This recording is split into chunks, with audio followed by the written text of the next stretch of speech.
Hello and welcome to the Michael Mamas Show. I'm your host, Michael Mamas, and we're coming to you from Mount Soma, home of the Sri Someshwara Temple in the mountains of western North Carolina. Today's topic is 2022, the good, the bad, and the woke.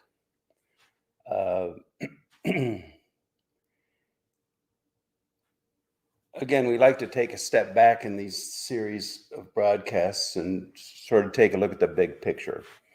And as probably many of you know, we're in what the ancient seers called Kali Yuga. Kali Yuga is the age of ignorance, the ignorance. It's a time of ignoring, well, you could say the big picture, what life is really about and who and what it is we really are. And more germane to this podcast today is going to be the notion of how does that age of ignorance, how does Kali Yuga, how is it playing out in world affairs in 2022? And basically what that boils down to is, well, first, there's the good, there's the bad, and there's the woke. And we're going to define woke in maybe a little different way, but it'll give an idea of the big picture. First, the good. I remember when I was young. This was 40 years ago or something. I was in India, and there was a saint there, and that I visited, and he said to me, he said, when you look at a person, he said, you look to their divinity. That's what you see is their divinity. And he said, there are a lot of times in your life, he said, when that will feel like a curse. He said, but really, it's a blessing. And I mean, he's right about that. So many of my students and even people I work with in business, whatever, I just naturally and spontaneously, when I look at somebody, that's what I see. And it's almost like it's just a natural inclination to try to communicate with them on that level and to help bring that out. Now, sometimes in my spiritual counseling work with individuals, then what I do is I see the divinity, but then I try to work with whatever sort of distortions and things emerge from that depth, that divine essence of the person, and as it wells up into how they live their life, but it's always in that context, the good, you see, and we're all good. The essence of every individual, absolutely, is the unified field, Chaitanya, Bhavatitam, the underlying perfection out of which this whole relative existence emerges. Okay, so that's the good. But today and in 2022, because we're in Kali Yuga, the age of ignorance, we're going to talk about the bad and the woke, and how that, again, it's sort of like the counseling session that I just talked about, isn't it? So let's take a look at those distortions first of what we're calling the bad, and if they kind of will loosely allude to it in the news and stuff, but I don't think anybody really. Maybe it's just too hard or too incredible to say. But there was this guy, his name was Jim Sinclair. He's still around. And he was a big gold bug. His big thing was, to buy gold. And but his background was very much rooted in sort of the behind the scenes aristocrats that really, we always think about, are there some people in the background that are really pulling all the strings and running the whole thing? And it's all about, the super rich. I mean, super, super rich. And Jim Sinclair knew those people. I remember he said once, he said, "You don't even want to know those people. You don't even want to know them." And the whole thing is so incredible. I think that's really their greatest lever over the world population, is that it's so incredible who it is and what they are that nobody is really willing to believe it. But he he was saying that they feel like they are entitled to be in the position they're in, and they feel like when they pass, they will, reincarnate back into that position. It's sort of like they're ordained right to be in that position. And if you look at history, certain things have come to the surface, like, oh, I've talked about, the Great Depression and how they created the Great Depression just so they could collapse the value of everything and then just come back and buy everything up for pennies on the dollar. That's just horribly corrupt, isn't it? Uh, but that's what happened, and that's historically known now. Of course, at the time, people didn't know that. People were suffering. Uh, and then, of course, then I've talked about just the other example is like the Bolshevik Revolution. Uh, that was created by a bunch of bankers, and again, they wanted to take over the economy of Russia at the time, and so they stirred these people up, and there was a revolt, and they took down the czar, and painted him as this really bad person. uh, I understand that. I think, which church was it? I don't know, Orthodox or Catholic or something, that recently uh, bestowed sainthood upon some of the people that were with the czar. I don't know if they did the czar too or not. Point being that the whole thing was contrived. Okay. And that's just history, and history repeats itself. And that's what's happened over the past number of years. And really, it's been a number of decades. Uh, Nikita Khrushchev pounding his shoe on the desk at the UN back in the, geez, when was that? I guess in the 50s or 60s. And, we will bury you. And he said, we'll destroy America from within. Uh, uh, and we've seen that happen. And so we could look at the history of it, and I've talked about that before, but let's look at 2022 and what's going on there right now. What we have is, for one, Wall Street, money. Look at the NBA, Coca-Cola, all these different huge companies, and a lot of them are, dealing with China and promoting China. And the Chinese people are great, but the communist Chinese rulers, there's a again they're like these aristocrats that, well, they were enslaving how many, a million people in Western China, and terrible things. And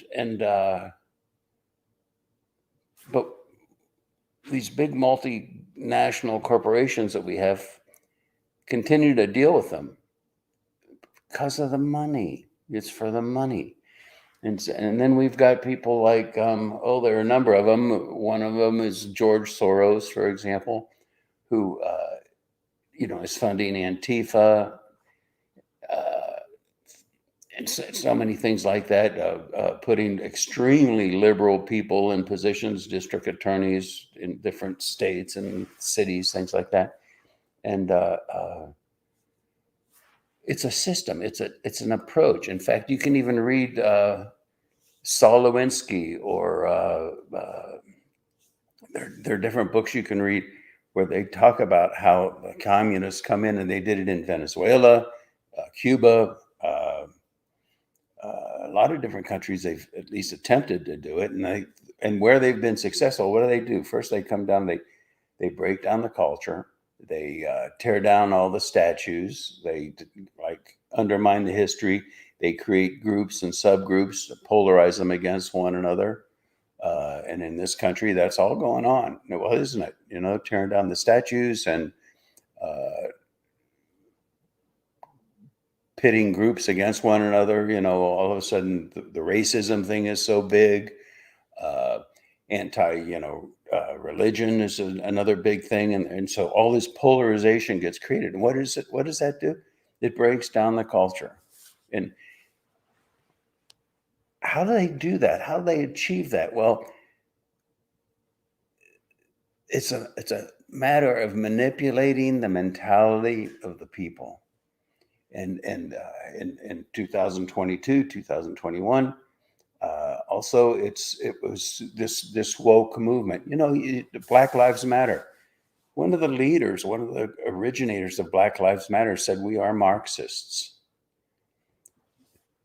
And so it feeds the polarization, like Antifa, same thing. It's feeding the polarization. And the whole thing, if you take a step back and look at it, it's just ludicrous. But that's the power of the manipulation of mass mentality. And they're masterful at it. And they do it in the name. See, the thing is that the people that are being manipulated, they don't feel like they're being manipulated. They feel like they're being insightful. The people that rebelled against the czar, they thought that they were creating an enlightened society, a great thing. But it's the money changers, you can say, and the people in the background that are largely unseen. And they've infiltrated the legal system. They've infiltrated the government. Uh, there's a law that says that the politicians, the congressmen, aren't allowed to trade stocks because they have inside information. And so it wouldn't be fair, it wouldn't be right. So they're just not supposed to trade stocks. They do. I understand Nancy Pelosi has made, I don't know what she's worth, a few $100 million or something from trading stocks. And they even confronted her about that. You could see it on the news. And her response, I saw it, was, well, we're Americans and that's the Americans' way. So we should have the right to trade stocks too. The thing is, they have inside information. Uh, uh, and so what happens then is that they infiltrate all these different levels. And basically, what you end up with is a political system where so many of the politicians are in the pocket of these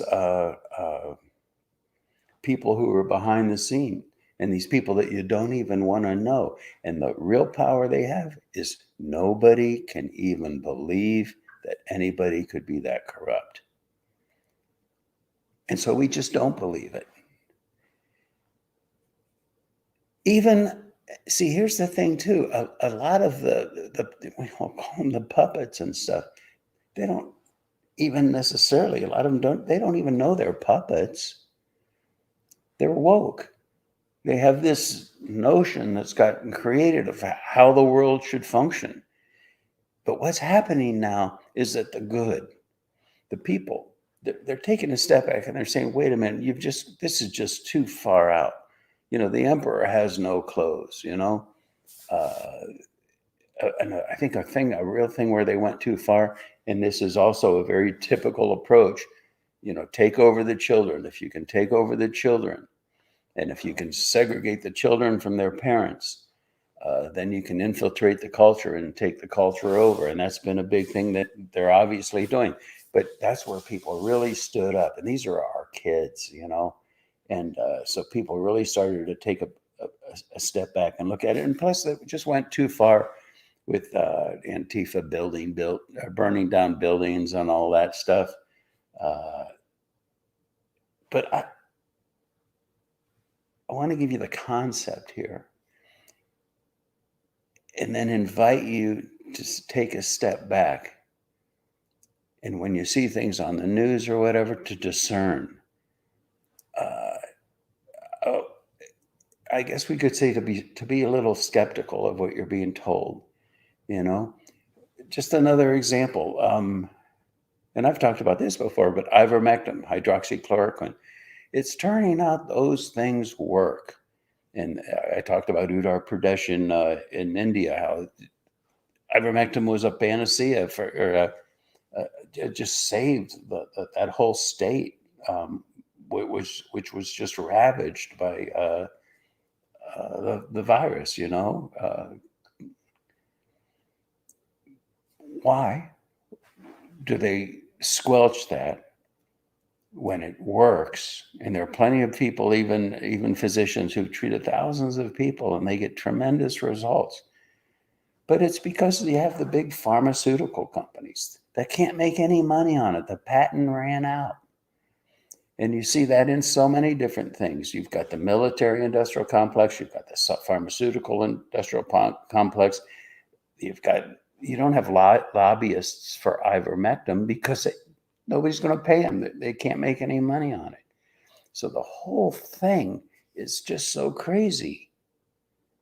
The good, the bad, and the woke. The woke don't necessarily think that they're bad. They don't think they're being played. They think they have this vision of a great new world.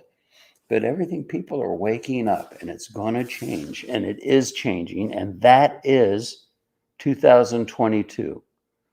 Kali Yuga is going to shift into an age of Sat Yuga.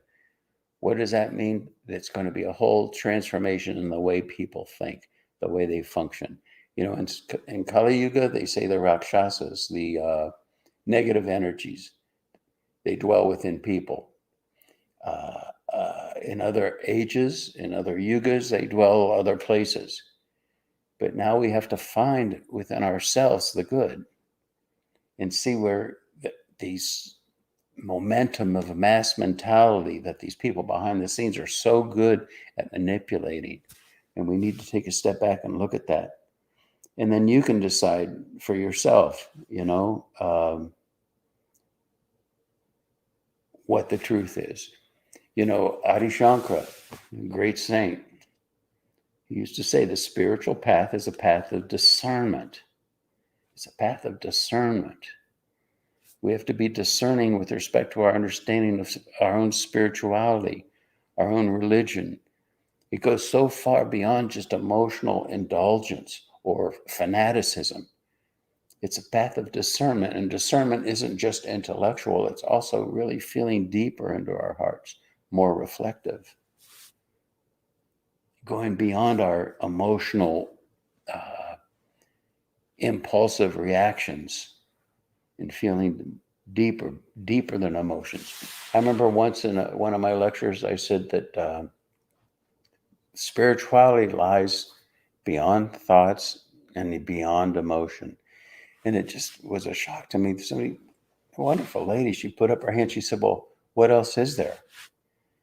And I said, what else there is the grandeur of your own being, that place where you're one with that which underlies existence. That's what it means to be one with God. It's not an emotional upheaval. And so much of what's done in spirituality today is if you can feel emotion and all this stuff. And, I'm not saying that that's bad. I mean, you can do that, but you have to understand that at some point it becomes a distraction. We want to rest into the divinity that is our own self, is our own being, lies beyond thoughts, lies beyond emotion, is the true good that dwells within us, as us. Okay, I think that's it for now. That's 2022 in a nutshell. And really, when you watch the news, when you hear different philosophies, different theories, different perspectives on what's going on in society and what society would be like, please take a step back.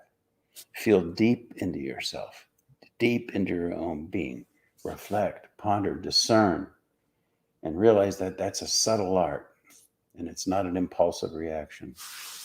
Okay, thanks for listening, and we will talk to you next time on Ancient Secrets Revealed.